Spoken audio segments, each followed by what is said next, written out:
मेरा दिल बहुत दुखता है जब इस तरह के मैसेज आते हैं कि सर आप तो मुसलमान लगते ही नहीं, आप तो अच्छे इंसान हो, यानी मुसलमान अच्छे नहीं होते, ये लोगों के दिमाग में डाल दिया गया है। लोग अच्छे हैं, भोले हैं, लेकिन ये चीप मीडिया दिन रात हिंदू मुस्लिम करता रहेगा तो लोगों के दिलों में नफरतें आएंगी। बॉलीवुड की रोटियां भी हिंदू मुस्लिम करके नफरतों पे सेकी जाएंगी तो लोगों के दिलों में नफरतें तो आएंगी। पूरी दुनिया इस्लाम के पीछे क्यों पड़ी है? इस्लाम कहता है कि जुए के अड्डे बंद करो। जुए के अड्डे अगर बंद हो जाएंगे तो अरबों खरबों का नुकसान होगा। इस्लाम कहता है शराब की फैक्ट्रियां बंद करो। अब शराब बंद हो जाएगी, लोगों का तो फायदा होगा, लेकिन अमीरों का अरबों खरबों का नुकसान हो जाएगा, उसका क्या होगा? इस्लाम बेहयाई को मना करता है, लेकिन अगर एडल्ट इंडस्ट्री बंद हो जाएगी तो इतनी सारी अरबों खरबों की जो कमाई आती है वो कहां से आएगी? इस्लाम ब्याज को, इंटरेस्ट को मना करता है, जिससे अमीर और ज्यादा अमीर होता है और गरीब और ज्यादा गरीब हो जाता है। ब्याज बंद हो जाएगा तो अमीर फिर और ज्यादा अमीर कैसे होगा? जरा सोचिए, जुआ खेलकर कौन अमीर हुआ है? शराब पीकर कितने घर बर्बाद हो गए? ब्याज गरीब को और ज्यादा गरीब कर देता है और अडल्ट इंडस्ट्रीज जवानी को खा जाती है। अब इस सबको दुनिया के बड़े लोग, अमीर लोग कंट्रोल करते हैं। वो नहीं चाहते कि ये सब बंद हो, इसलिए इस्लाम के पीछे पड़े हैं। वरना जो मैं बोलता हूँ, जो कहता हूँ, जो करता हूँ, मेरी रहम दिली मैंने सब इस्लाम से सीखा है। इस्लाम कहता है कि दूसरों पर रहम करो।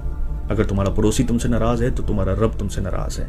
माँ बाप अगर तुम पे जुल्म भी करें तो उनके सामने उफ तक मत करो। ये मर्तबा माँ बाप का दिया है। एक इंसान कभी भी नेक नहीं हो सकता अगर वो दूसरों के लिए वैसा ही नहीं सोचे जैसा अपने लिए सोचता है। इस्लाम कहता है भूखों को खाना खिलाने से रब सबसे ज्यादा राजी होता है। भूखों को खाना खिलाओ और उनसे उनका जात और धर्म मत पूछो। इस्लाम ने औरत की इतनी इज्जत बताई है कि अगर सामने आए तो अपनी पलकों को झुका लो। इस्लाम कहता है ज्यादा फालतू पानी ना बहाओ। अब जो पानी बहाने को मना करता है वो किसी बेगुनाह के खून की इजाजत कैसे दे सकता है?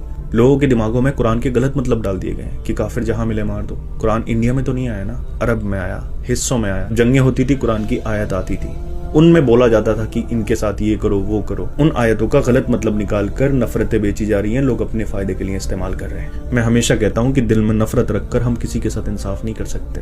दिल से नफरत को निकालिए, उसके बाद सच्चाई को जानिए। कोई ये क्यों नहीं बताता कि कुरान में रहमत का जिक्र कितनी बार आया है? ऐसे लोग भी दुनिया में आए जो अपने आप को खुदा कहलवाते थे, खुदा मानते थे, लेकिन जाना उनको भी पड़ा। अमर कोई नहीं है, सबको जाना है। जो जालिम नफरतें फैला रहे हैं, झूठ फैला रहे हैं, लोगों को आपस में लड़वा रहे हैं, मरना उनको भी है और हिसाब उनको भी देना है। लोग गलत करते हैं तो वो लोग गलत है, इस्लाम गलत नहीं है।